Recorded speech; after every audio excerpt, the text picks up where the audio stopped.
Hello, my little darlings. Okay, so we are talking about modeling linear and quadratic systems. What in the world is this talking about? If you are throwing a ball up in the air, if you're shooting a rocket off of a platform, if you're dropping something off of a building, and you want to know when whatever this projectile is going to pass a certain height or when it's going to intercept a certain something, let's say a rocket intercepting I don't know, anything. All right, so we're going to talk about formulating equations. So when you're formulating equations with linear and quadratic systems, you can use your graphing calculator.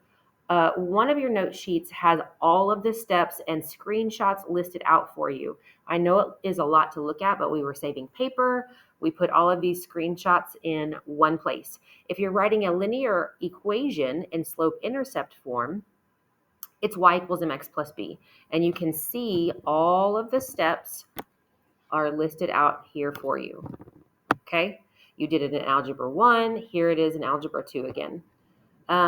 Writing quadratic equations in standard form, we actually did this already in Chapter 4 also, but here is your reminder of how to do this. You're going to have x2 and y2 because we're actually going to end up with two equations for these problems. So the first time we make a table with our linear equation, we're going to use x1 and y1, right, at the top of our list and spreadsheets.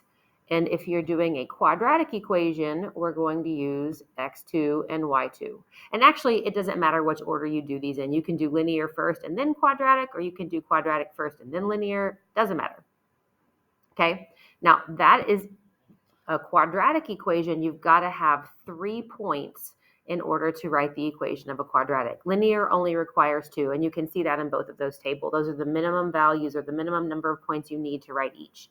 Now there's this special case that is talking about or that uses the force of gravity, okay, and initial velocity and initial height. So whenever a problem is dealing with like a falling object or if you're shooting a rocket up into the air, we're going to use the equation y equals negative 16x squared plus v sub 0, that's that little 0 with a subscript right there, plus h sub 0. So what the heck is this? Where does this equation even come from? Well, the negative 16 is the negative 16 feet per second squared that is represented by gravity, right?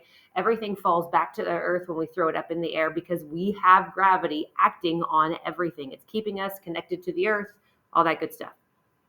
That little v sub 0, sometimes it's called v naught, that represents your initial velocity. It represents basically the speed that you first throw something up or throw something down, okay? It's how fast it's moving. And the h sub 0 or h naught represents your initial height. Are you kicking a soccer ball up off the ground? Your initial height is 0. Are you throwing something out of a window? Your initial height is however high up that window is. If you're launching a rocket from a platform, your initial height is however tall the platform is. And then we talk about the reasonableness of the solutions. So this graphic right here represents the two equations, a quadratic and a line. And they're just kind of made up, okay? It's just an example picture. You can see those two lines intersecting twice. We're going to talk about the reasonableness of a solution, okay? So once you have both of your equations and you go to a graph and you make sure both F1 and F2 are graphed, you just hit enter for both of those. You can do menu, analyze graph, and then choose intersection. It's option 4. So think about a real world scenario, okay? And you're going to talk about the reasonableness of your solution. If you're talking about height, does it make sense for our height solution to be negative? No. If we're talking about trying to find time, when is a projectile at a certain height? Does it make sense for our time to be negative? No. So if you get two solutions and one of those values is negative and you know that doesn't make sense in the context of your problem, then you just throw that out. All right, let's get down to business. This says the graph shows the parabolic surface of a skateboard ramp where y is the height in feet and x is the horizontal distance in feet. A spotlight is focused at a point on the ramp represented by the linear function. At what height is the spotlight focused on the ramp? Check the reasonableness of the solutions. So you have these two pictures right here, these two functions. You have a graph. I am going to use green to represent our line, and we'll use red to represent the parabola.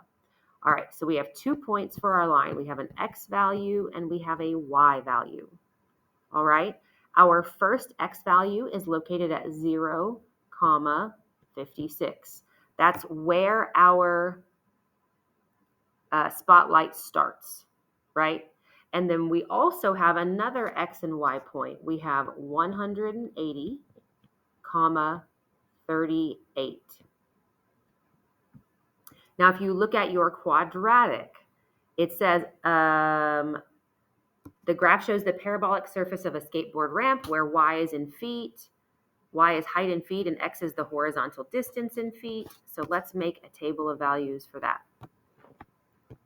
X, y. Again, these are both in feet.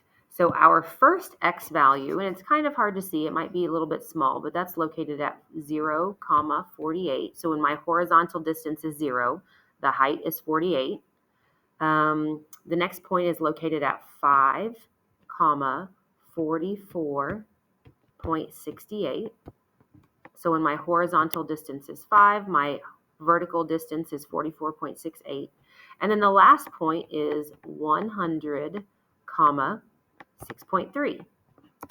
So you are going to take those two tables and type them into your graphing calculator. If you're at school, great, you can use one of our Inspire calculators. If not, you can use a Desmos graphing calculator, whatever it is you need. So go ahead and pause the video right now, and you are going to enter these values into your calculator, find your regression equations, and then find their intersections. Hopefully all that makes sense. All right, so hopefully you were able to come up with your linear and your quadratic function. Your linear function was y equals negative 0.1x plus 56. And your quadratic function was y equals 0.003 x squared minus 0, oops, it didn't want to write for me, minus 0.667x plus 48. So those are the two functions that your calculator came up with using your regression feature. And we want to know where those two values intersect.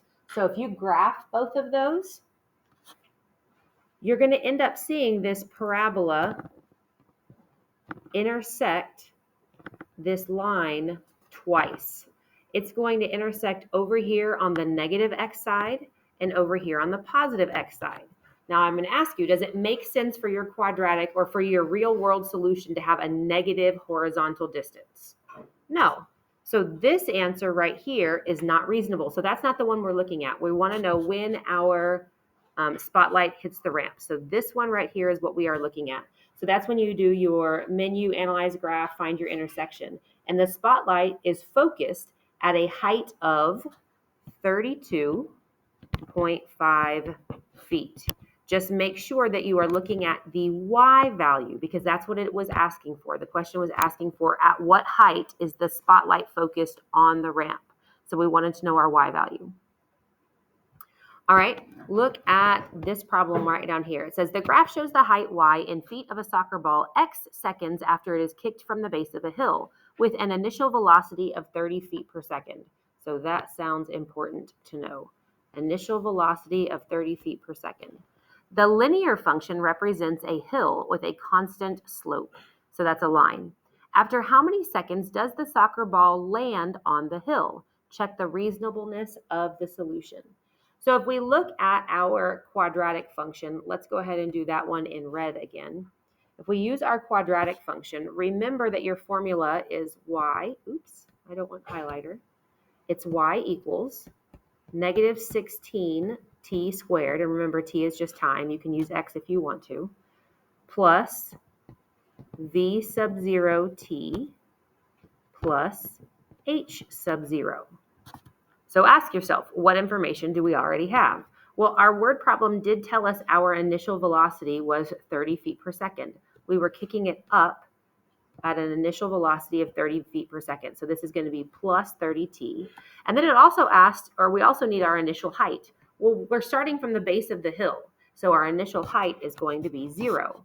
So this equation ends up being, dadgummit, y equals negative 16t squared plus 30t plus 0. That's our quadratic function. And then we have our linear function. Our linear function starts at the base of the hill, and then it has, well, let's look at this right here. We have a point at 0, 0, and we have a point at 2, 2. Can we write the equation of a line based on that? Yes. The equation of a line, of course, in slope-intercept form is y equals mx plus b. Your b value is your y-intercept, and we already see that it crosses our y-axis right there at 0. So I know my b value is just a plus 0. Now we need to determine our slope. We start at 0, 0, and we rise 2 steps, and we run 2 steps to get to this next point, right? Our slope is we rise 2 and we run 2. 2 over 2 is just 1. So our slope is 1 and then times our x value. And of course, you can simplify that equation to just y equals x if you would like to. So pause the video, type those two equations into your graphing calculator, and find the intersection. We're looking for the intersection that is way over here. We do not want the intersection at 0, 0. We already know the base of the hill and the soccer ball start right there. We just want to know after how many seconds does the soccer ball land on the hill? Now you've got to determine, do you want an x value or a y value when you look at your intersection? If you notice, time is your x-axis. So when you find that intersection using your menu analyze graph function, find your x coordinate. Go ahead and do that now.